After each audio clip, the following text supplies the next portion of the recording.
सुनने में आया कि किसी प्रकार की शंका अगर किसी आदमी के बीच में हो तो उसका समाधान श्रीमान के मुख से हो जाता है। इसलिए आज हम यह आपसे पूछना चाहते हैं कि जैसा आपने कहा है कि जीव हिंसा नहीं करना चाहिए, हाँ कहा है ना, मुर्गा के बारे में कहा, अंडे के बारे में कहा, हर बात कहा है ना, लेकिन रामचंद्र स्वतः शिकार करते थे, जिसके संबंध में बालकांड में हमने पढ़ा उनके राम जन्म के बाद में, जब बंधु सखा संग ले हूँ बोलाई अब वन मिर गया नित खेल नहीं जाई, तो वन में खेलने जाया करते थे, वन मिर गया नित खेल नहीं जाई, पावन मृग मार रही जिए जानी आ नित प्रति निर्पही पे खा वही आनी।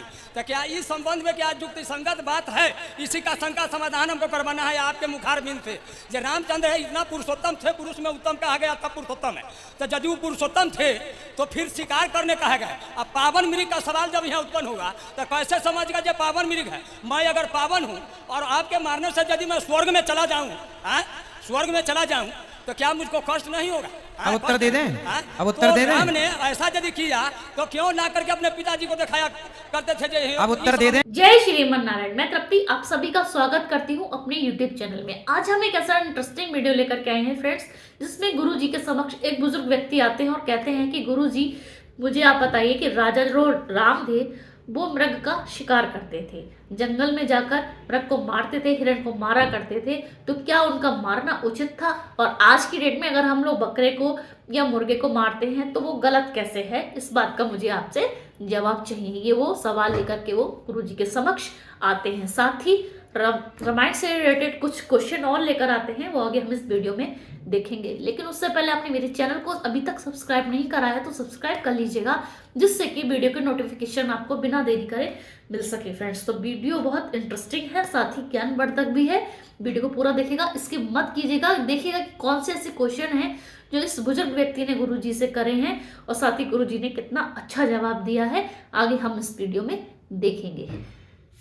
हाँ महाराज जी के चरणों में कोटि कोटि प्रणाम। जय हो। कैसे हैं प्रभु? बहुत समय इस सांस में था, उसी तरह जैसे कि बिहारी ने लिखा है कि ही आसाठ प्रश्न पूरा हो गया, उत्तर दे दें? हाँ, इसका समाधान हमको कर दीजिए। कर दें? चलो, इनका प्रश्न ये है कि भगवान राम भी तो मृग को मार और शेर का शिकार करने के लिए राजा इसलिए भेजता था कि शेर का शिकार करके आएगा तो प्रजा निडर हो जाएगी कि जो शेर का शिकार कर सकता है वो अपने प्रजा की रक्षा कर सकता है। तो एक राजा को इस प्रकार के एक्सपेरिमेंट से गुजरना पड़ता था। तो वो राम एक राजकुमार थे और भावी राजा थे, इसलिए उनको इस एक्सपेरिमेंट से गुजारा गया। और ये छूट केवल राजाओं था। उन्होंने मेंशन किया तो क्यों किया, इसका आंसर हमको चाहिए। क्योंकि राम स्वयं चलते फिरते अमृत हैं। राम का दर्शन से ही व्यक्ति अमर हो जाता है।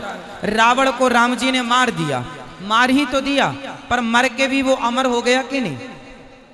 अमर है या नहीं? रावण मर के भी अमर। शबरी को छू लिया राम जी ने, अमर हो गई। तो यदि वो सोने का मृग हुआ तो क्या उनके लिए युक्ति संगत बात थी कि अपनी पत्नी के बात से बाध्य होकर के उस मृग का शिकार करना? इस पर अपना विचारधारा हमको प्रकट कीजिए। अच्छा ये बताइए, यहाँ देखिए, यहाँ ये बताइए कि जो सीता, सुनिए ध्यान से इनके सवाल का उत्तर सुनो, जो सील पट्टी खोल देते मारीच की तो आगे फिर रावण की योजना क्या होती, फिर सीता हरण कैसे होता, फिर लंका दहन कैसे होती? उस एक घटना से आगे की बहुत सारी लीलाएं करनी थी। इसलिए राम जी सब कुछ जानते थे, लेकिन सब जानकर भी वो रावण की उस परीक्षा में फेल होना ही ठीक समझा। इसलिए राम जी को लीला आगे की करनी थी। यदि नहीं होती वो लीला तो आगे की सारी लीला बाधित हो जाती।